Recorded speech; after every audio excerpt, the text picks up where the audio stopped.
Good afternoon. How's everybody? Hope they're doing well.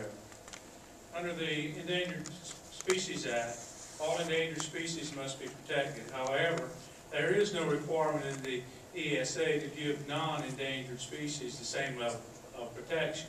I believe the National Park Service should reevaluate its position in giving birds that are designated only as a North Carolina species of concern the same protection as those truly endangered.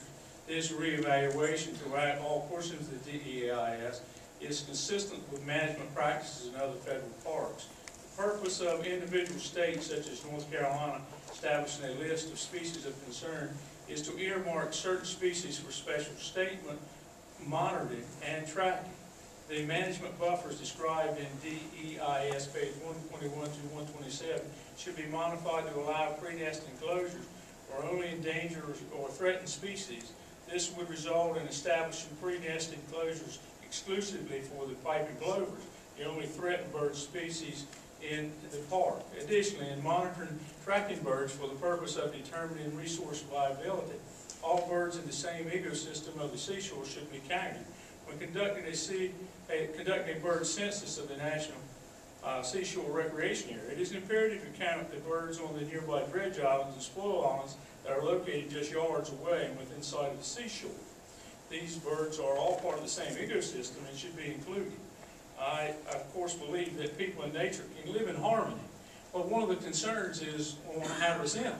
And what you're looking at on page 12 of the alternative F, when you look at that and realize that what you're trying to do is admirable, but if you're going to close long places for colonial water birds and birds that of interest for the North Carolina state, you're still not going to be able to get there, even though you're proposing to put an area in there for parking and walking and doing those type of things.